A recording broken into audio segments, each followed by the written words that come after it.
Good morning દોસ્તો, સ્વાગત છે એકવાર ફરીથી એક નવા વિડીયોમાં ને જય દ્વારકાધીશ. તો આપણે અત્યારે એરંડામાં રોગીનનું કામ કરવા આવ્યા છીએ. તો સવારનો સમય છે, 8:45નો સમય છે. 8 વાગી ગયા છે લગભગ. સુરત દાદા નીકળી ગયા છે અને આપ જોઈ શકો છો પાછળ અમારા એરંડા પણ છે અને આ બાજુવાળા ભાઈની તુવેર છે. જો એકદમ ફૂલ આવી ગયા છે, સરસ ફૂલ ફાલ થઈ ગયો છે અને હવે જોઈ શકો છો એકદમ પીળો પીળો બગીચા જેવું વાતાવરણ થઈ ગયું છે. હવે આ હવે નજીકથી તમને બતાવું, નકરા ફૂલ જ છે. જો આ તુવેરનો ઘેરો છે, લગભગ અંદાજિત છે 10 વીઘાનો. બાજુવાળા ભાઈનો છે. આમાં તમે ફ્લાવરિંગ જુઓ, ફૂલ ફ્લાવરિંગ છે. તો આ પ્રમાણે છે અને ભેગી એમને અહીંયા ક્યારામાં મેથી વાવેલી છે અને આપણે વાવેલું છે આ અળસી. એક ક્યારો અળસીનો છે, જોઈ શકો છો. અળસીમાં પણ ફૂલ આવી ગયા છે, ખૂબ સરસ. અળસીનો ક્યારો ઠેક સુધી વાવેલો છે, જેથી કરીને મુખવાસ બનાવવામાં કામ લાગે.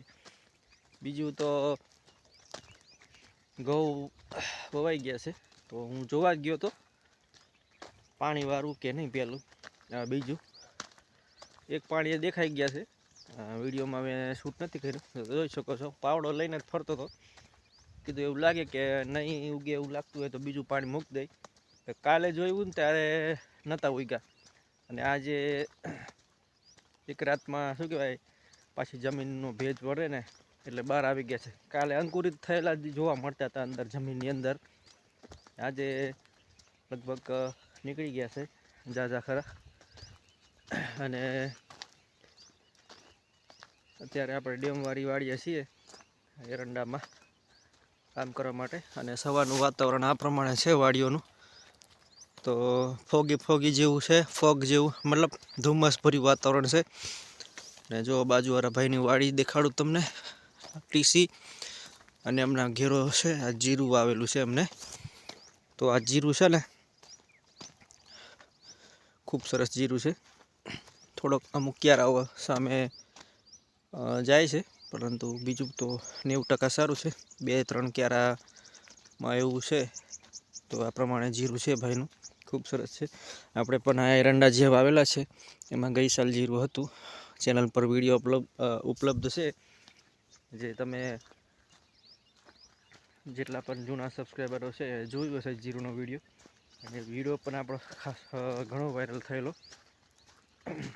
તો અત્યારે હાલ તો હવે પાણીનું મેં બંધ રાખ્યું છે અને હવે રોગિંગ કરવાનું છે. આ પ્રમાણે જો આ રોગિંગવાળા છોડવા છે ને એ કાપવાના છે, પરંતુ ઝાકળ બહુ છે ને એટલે આપણે ઘડીક પછી એને રોગિંગ કરશું.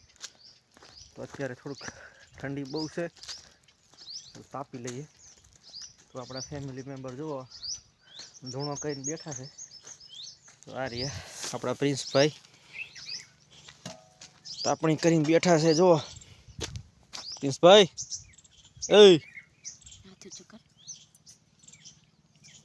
જય દ્વારકાધીશ.